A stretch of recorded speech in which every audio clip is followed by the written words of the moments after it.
नमस्कार साथियों, हिंदी व्याकरण प्रवाह के दूसरे भाग वर्ण विचार में आपका स्वागत है। आज हम जिस मुख्य बिंदु पर चर्चा करने वाले हैं वह है वर्ण के भेद और उपभेद। पिछले अध्याय में हमने व्याकरण क्या है, भाषा क्या है, वर्ण क्या हैं और वर्णमाला क्या है तथा मानक हिंदी वर्णमाला में कितने वर्ण हैं, इस पर चर्चा की थी। आज हम वर्ण के भेदों और उपभेदों के बारे में विस्तृत चर्चा करने जा रहे हैं। वर्ण के ग्राफ के अनुसार अगर वर्ण के हम भेद बनाएं तो ये हमें समझने में हमें आसानी हो जाएगी। वर्ण के दो मुख्य भेद हैं।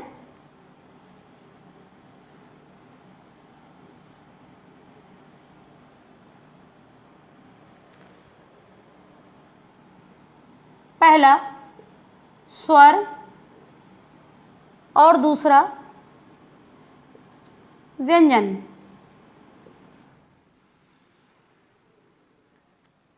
स्वर के भी दो मुख्य भेद हुए, ह्रस्व,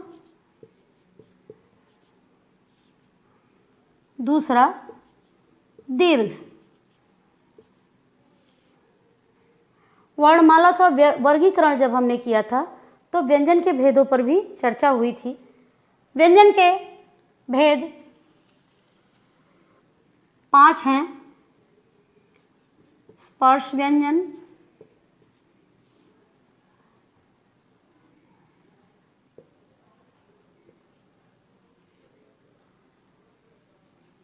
अंतस्थ व्यंजन,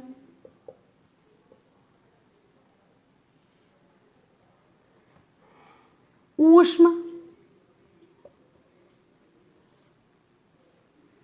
संयुक्त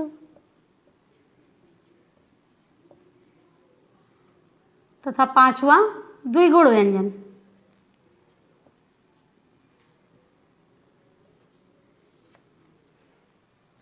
अब आते हैं हम स्वर के मुख्य भेद ह्रस्व और दीर्घ पर। ह्रस्व स्वर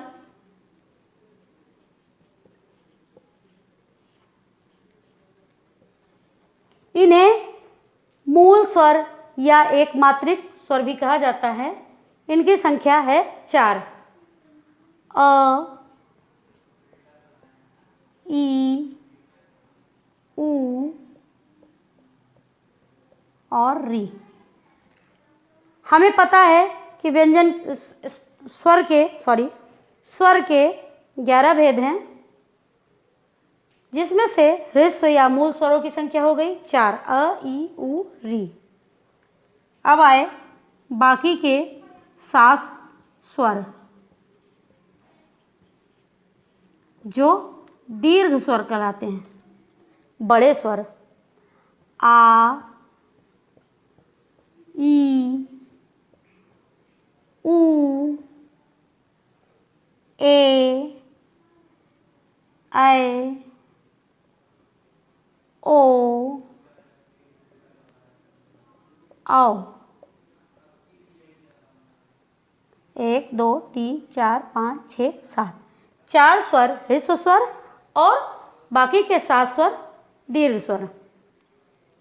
बचपन में जब आप पढ़ते होंगे तो कुछ बच्चों के मुंह से ए, ओ को छोटा ए, बड़ा ओ, छोटा ओ कहते हुए सुना होगा, लेकिन ये छोटा ए, छोटा ओ नहीं होता, ए और ओ ही होता है।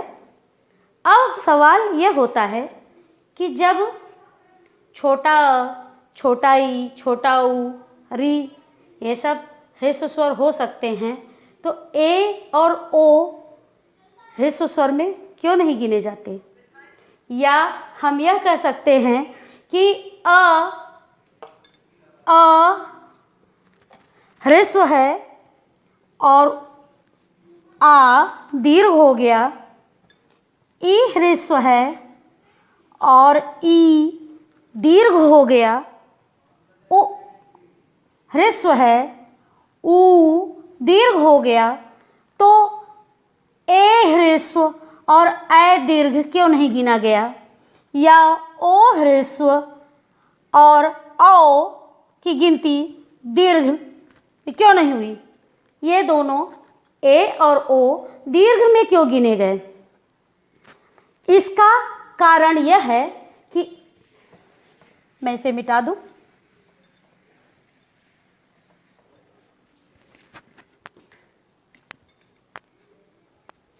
इसका कारण यह है कि अ धन ई बराबर ए होता है। अ और ई ह्रस्व स्वर या मूल स्वर हैं, जबकि ए की उत्पत्ति मूल रूप से नहीं हुई, ह्रस्व स्वरों को मिलाकर हुई। इसी प्रकार से अ धन उ बराबर ओ हो गया, तो यह भी मूल स्वर नहीं हुआ, इसलिए इनको ए और ओ को दीर्घ स्वर में रखा गया। मेरे ख्याल से ये डाउट आप लोगों का क्लियर हो गया होगा। अब हम आगे बढ़ेंगे।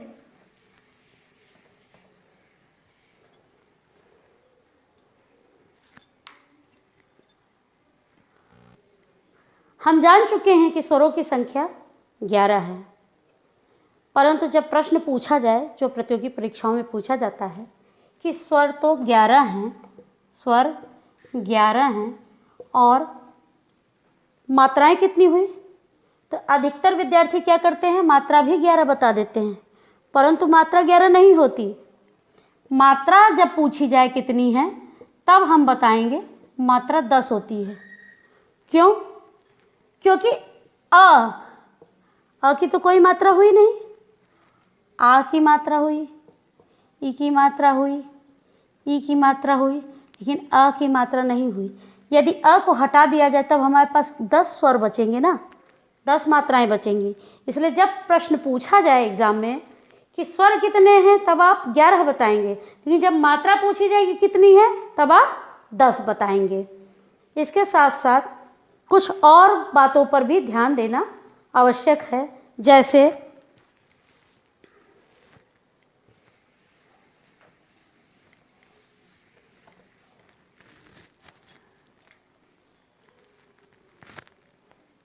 पहला कि क्या व्यंजन की कोई मात्रा होती है? नहीं, व्यंजन की कोई मात्रा नहीं होती।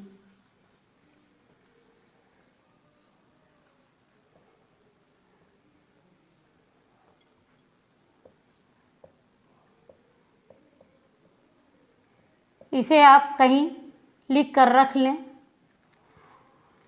क्योंकि व्यंजन स्वरों के माध्यम से बोले जाते हैं, स्वरों की सहायता से बोले जाते हैं, इसलिए व्यंजन की अपनी कोई मात्रा नहीं हुई, वह स्वर की सहायता से ही बोले गए। दूसरा, री का प्रयोग अब री या री की मात्रा,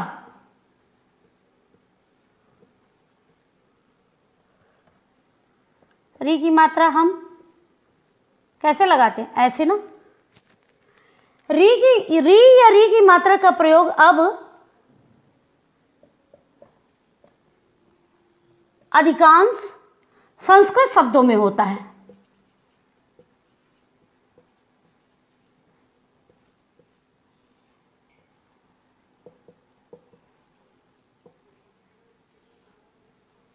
या हम यह कह सकते हैं कि तत्सम शब्दों में प्रयोग होता है, किया जाता है। इससे जुड़े कुछ मुख्य बात, इससे जुड़ी कुछ मुख्य बातें हम जानेंगे। शब्दों में किया जाता है, जैसे मातृ, गृह आदि। मातृगृह आदि, इस तरह री की मात्रा का प्रयोग होता है। ऋण, ठीक है। हमारे अधिकांश साथी उच्चारण करते समय बहुत बड़ी बड़ी गलती कर देते हैं, और कभी कभी उच्चारण की गलती से जब वो अनुकरण में आने लगता है तो लेखन में भी गलती करते रहते हैं। वो क्या बोलते हैं, मातृ को मात्र बोल देते हैं, बहुत बड़ा अंतर है। गृह को ग्रह बोल देते हैं। आप जानते हैं हिंदी ही एकमात्र ऐसी वैज्ञानिक भाषा है जिसमें जो बोला जाता है, जो उच्चारण किया जाता है, वही लिखा जाता है। इसीलिए हमारी हिंदी वैज्ञानिक भाषा कहलाती है। हर भाषा में ये गुण नहीं है। अब मातृ का मतलब क्या है, माता का, माता से संबंधित मातृ। गृह यानी कि घर, और मात्र माने क्या हो गया, जब आपने मात्र ग्रह, लोग कहते हैं ग्रह प्रवेश में जा रहे हैं। ग्रह क्या है, उपग्रह, ग्रह, सैटेलाइट, ये सब है। या नवग्रह की बात हो रही है, ग्रहों की संख्या, इसकी बात हो रही। और गृह यानी कि घर, मातृ माता का, मात्र केवल, ये है। तो इसका उच्चारण करते समय कृपया ध्यान रखें, इसको शुद्ध उच्चारित करें। अब हम बात करेंगे एक और महत्वपूर्ण बात पर, ध्यान देंगे हम। मात्रा की दृष्टि से, वैसे तो स्वर यदि पढ़ते जाएंगे स्वरों के भेद तो खत्म ही नहीं होंगे, परंतु परीक्षा की दृष्टि से अगर हम बात करें तो मुख्य मुख्य बिंदुओं पर ही हम ध्यान दे पाएंगे। मात्रा की दृष्टि से, मात्रा की दृष्टि से स्वर के 3 भेद माने गए हैं। स्वर का मतलब ही मात्रा निकाल लेते हैं लोग, और होना भी चाहिए। स्वर एक प्रकार से मात्रा ही है। 3 हैं, ह्रस्व, फिर आए ह्रस्व पर दीर्घ और प्लुत।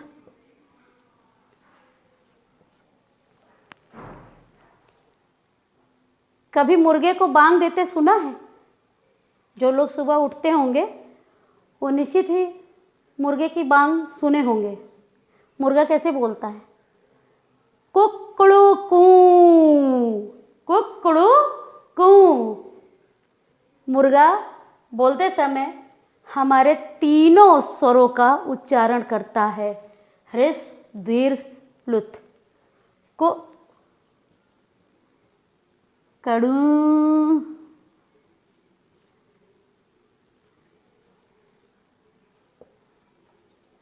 कू बोलता है ना। आप समझ गए होंगे मैं क्या बोलना चाह रही हूं। ह्रस्व स्वर मूल स्वर या एक मात्रिक स्वर कहलाते हैं।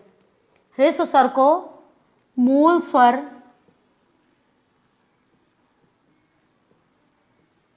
या एक मात्रिक स्वर भी कहते हैं।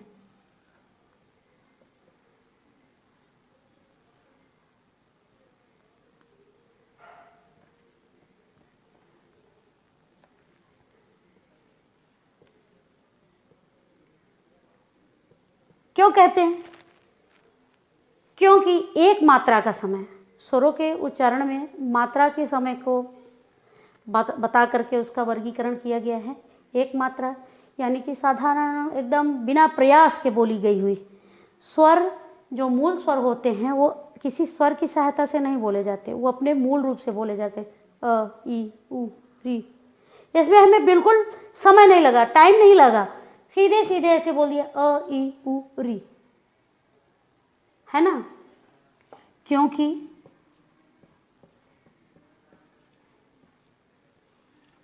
इनके उच्चारण में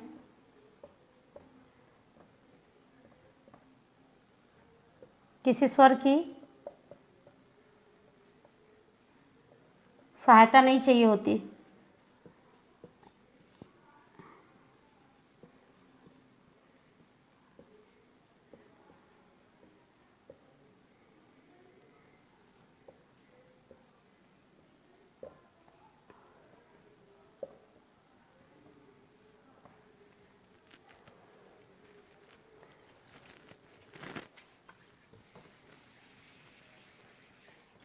अब आया दीर्घ स्वर।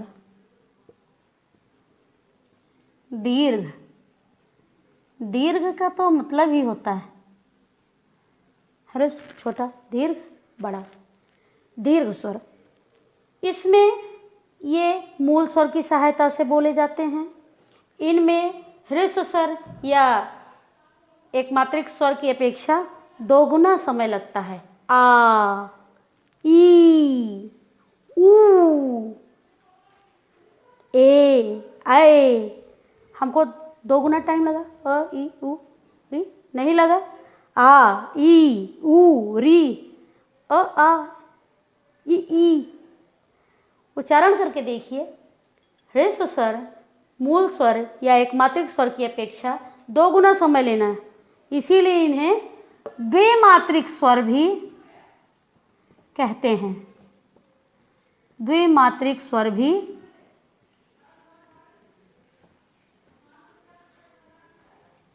कहते हैं।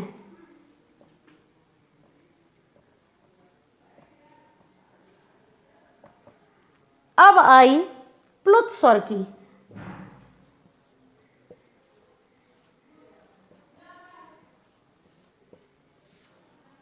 अब आई बात प्लुत स्वर की। प्लुत स्वर इन दोनों की अपेक्षा और ज़्यादा समय लेता है, बहुत देर तक समय लेता है। हालांकि प्लुत स्वर का प्रयोग अब केवल संस्कृत भाषा के ही लिए रह गया है, प्लुत स्वर का प्रयोग नहीं करते लेकिन हिंदी भाषा में। लेकिन हम जब ये हमने देखा होगा, वैदिक संस्कृत में प्लुत स्वरों का बहुत प्रयोग हुआ है, परंतु आम बोलचाल की भाषा या हिंदी भाषा में ये प्लुत स्वर लुप्त प्राय हो चुका है। इसको त्रिमात्रिक स्वर भी कहते हैं।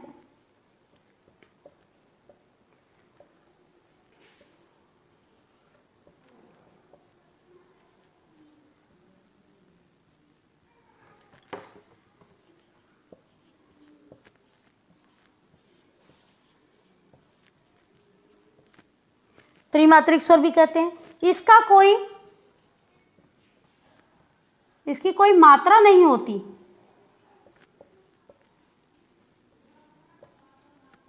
कोई चिन्ह नहीं होता।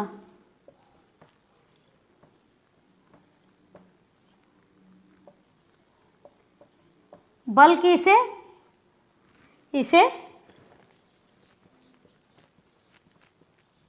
इस संकेत यानी संख्या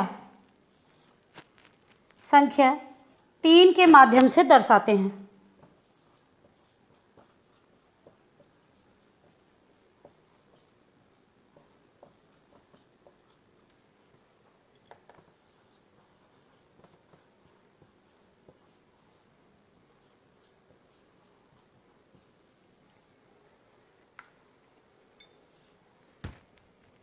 के माध्यम से होता है और इसे हम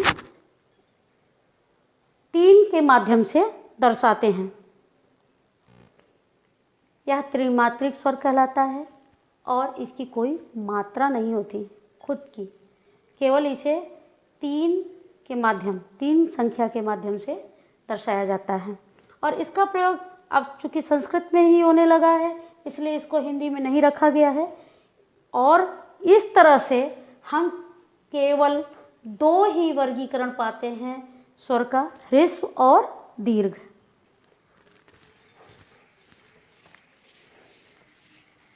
यही ह्रस्व और दीर्घ स्वर हिंदी छंद शास्त्र में लघु और गुरु कहलाया है।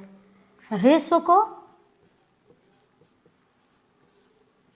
लघु और दीर्घ को गुरु वर्ण हिंदी छंद शास्त्र में माना गया है। छंद शास्त्र की बात हो रही है।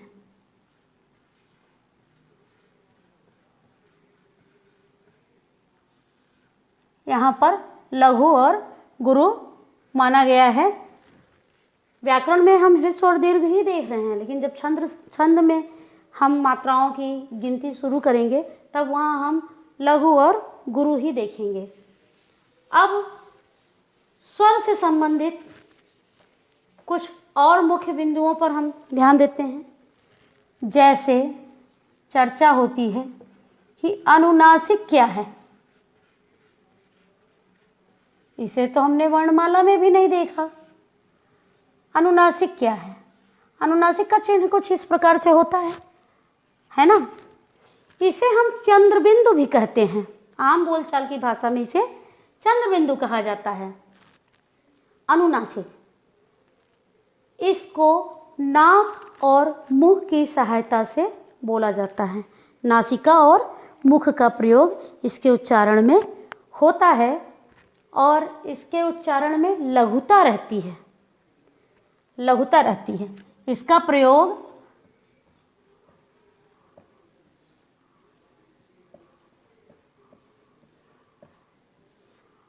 नाक और मुख की सहायता से किया जाता है। उच्चारण, प्रयोग नहीं, सॉरी, इसका उच्चारण।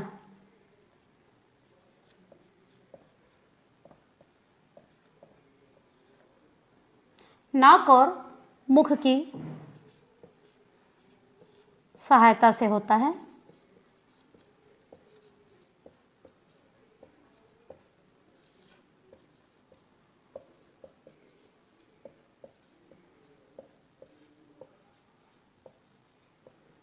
तथा उच्चारण में लघुता। लघुता का क्या मतलब है? हमने कहा आंचल और अंचल, दांत और दंत। ये क्या है? अनुनासिक। आंचल, दांत। उच्चारण करके देखिए, आंचल, दांत, ये अनुनासिक हैं और ये अनुस्वार के हैं। अनुस्वार शब्द के वर्ण हैं। अंचल, दंत, नाक का प्रयोग ज़्यादा हुआ, लघुता नहीं है, खींच के बोलना पड़ा। दंत पूरी तरह से नासिका से बोला गया, नासिका पर आधारित हो गया, पूरी तरह से नासिका पर ही आरोपित होकर के बोला गया। जबकि आंचल, दांत, इसको हमने पूरा पूरा नाक से नहीं बोला, जल्दी से बोला, आंचल, दांत, लघुता इसी को कहते हैं। ठीक है। अब आता है निरनुनासिक। निरनुनासिक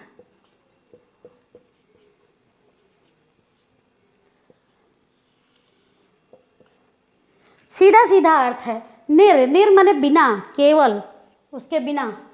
अनुनासिक, अनुनासिक के बिना, जो जिसकी ऐसे स्वर जिनको बिना नासिका के बोला जाए, मुख से सीधे सीधे ऐसे बोल दिया जाए, उसमें कोई अलग से प्रयत्न करने की आवश्यकता नहीं है। जैसे इधर, उधर, किधर, आप, जैसे तैसे, हम सीधे बोल दिए, कहीं भी हमें नाक की सहायता नहीं लेनी पड़ी। अनुनासिक, नाक के पीछे पीछे बोला जा रहा है, नाक की सहायता से बोला जा रहा है। निरनुनासिक, नाक की सहायता नहीं, केवल मुख से सीधे सीधे बोला गया, इधर उधर, जैसे तैसे, या आप, हम, ये सब क्या हो गया? निरनुनासिक। अब आता है अनुस्वार। तीसरा क्या है? अनुस्वार।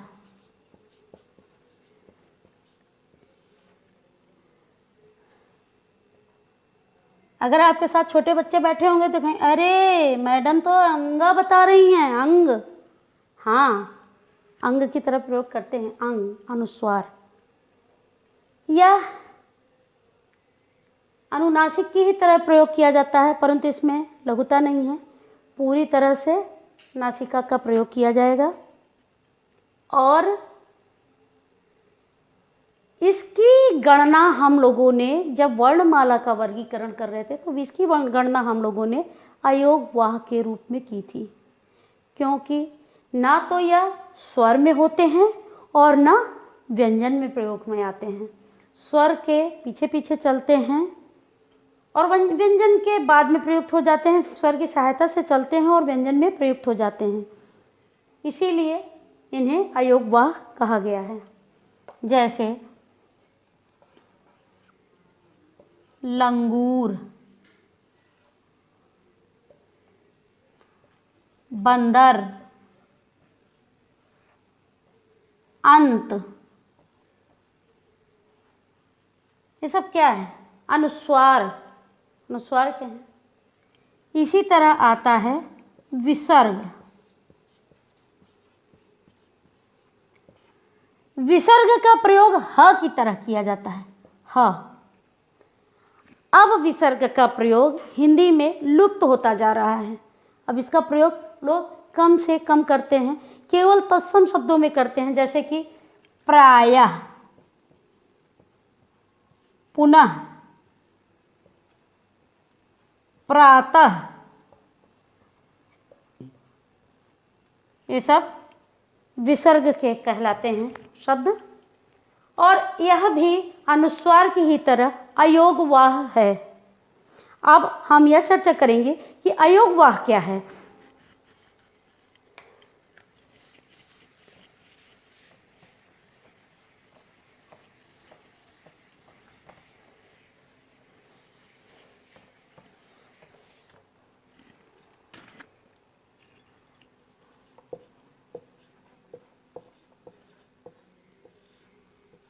अयोग वाह दो शब्दों से मिलकर बना है, अयोग और वाह।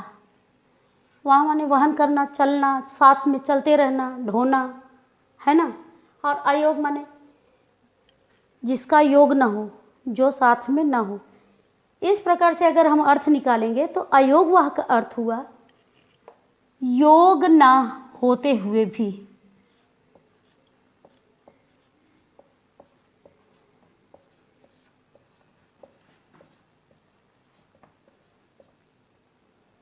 साथ साथ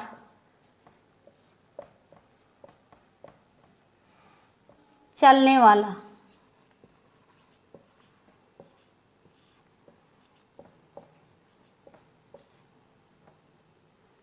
योग ना होते हुए भी साथ साथ चलने वाला क्या कहलाएगा? अयोग वाह। जैसा कि हमने अभी चर्चा करी कि ना यह स्वर हैं और ना ये व्यंजन हैं, इसलिए इन्हें अयोगवाह की श्रेणी में रखा गया। अब आपको स्पष्ट हो गया होगा कि स्वर के हमारे कितने भेद हैं, अनुस्वार क्या है, अनुनासिक क्या है, विसर्ग क्या है, और स्वर के कितने भेद हैं।